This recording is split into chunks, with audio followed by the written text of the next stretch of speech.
We're making keto cinnamon rolls with chia flour. Let's go.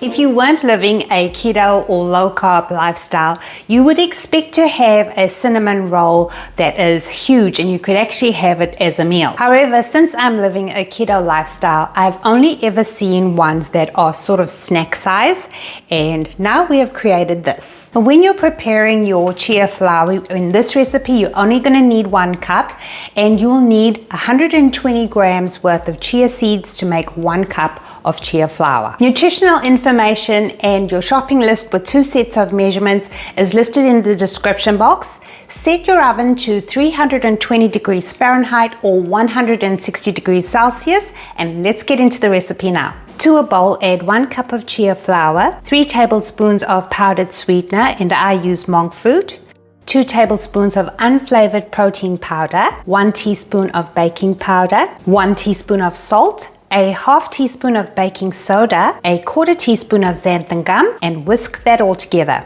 Try to minimize any lumps here, and it's fully combined when it's all one color. This is a preview to my Chia Self-Raising Flour recipe, and you will see me test this blend in more recipes to come. In a bowl large enough to take all of the ingredients, add 1 egg at room temperature, then 3 tablespoons of oil, and it can be coconut, avocado, or olive oil, a quarter cup of slightly warmed almond or coconut milk, then whisk that together until combined.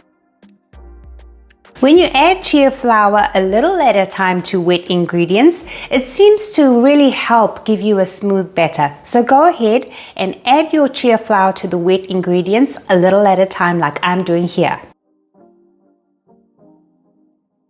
Keep mixing until you have a ball of slightly sticky dough. Drizzle a little oil over the ball of dough and just smooth that oil over the dough like this. And you should be able to see the dough is smoother and it's going to be even less sticky and easy to work with. Alright, working on a sheet of baking or parchment paper, separate the dough into however many cinnamon rolls you're going for. Of course, I'm only making 2 large cinnamon rolls because I'm using one of mine as a whole meal, but you could certainly make them smaller, either 4 or 6 if you're just looking for a snack. However, that will affect the bake time.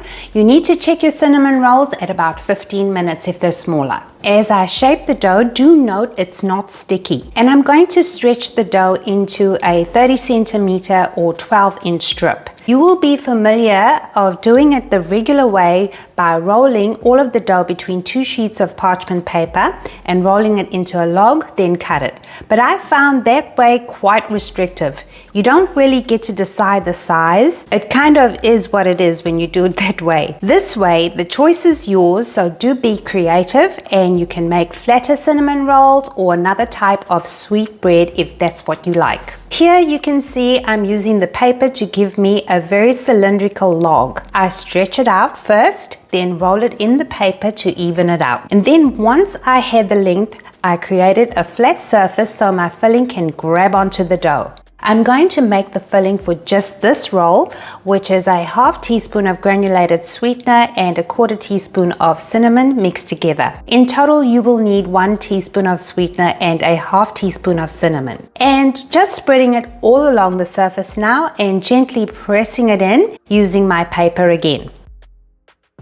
Here you can see me tapering one edge, and I will show you why later. Starting at the thicker end, roll the strip of dough towards the pointy end, turn it onto one side, and now you can see why we have this pointy end. The ends tend to unravel as the dough expands in the oven, so you gotta tuck it in good and also secure it with a toothpick too.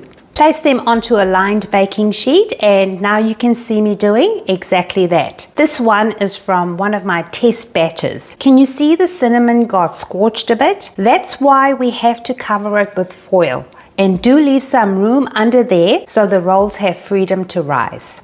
As I said before, you would have preheated your oven to 320 degrees Fahrenheit or 160 degrees Celsius, and you would bake now for 30 minutes. In the meantime, let's make the frosting. For dairy-free, I'm using tahini and coconut cream to replace the cream cheese and heavy cream, but I'm sure if you're dairy-free, you may have a favorite one you would rather use.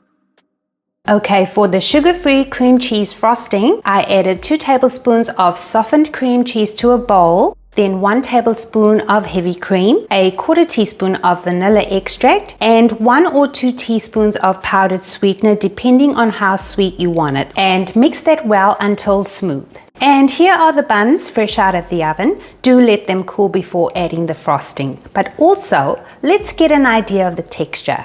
They are very soft and springy. We have one crack there that happened during baking, and that's from the dough expanding in the oven. Time to add the frosting now.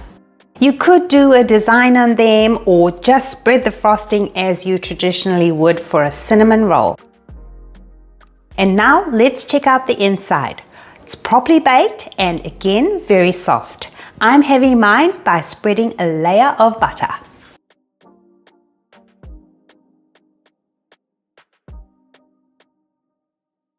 Still taste very soft in my mouth, and they have this wholesome feeling to it, like it was baked in an artisan bakery, and it has a good amount of sweetness to it. It's not too much. Well, I hope you get to try this recipe and let me know what you think. Thank you so much for watching. Stay safe and be well.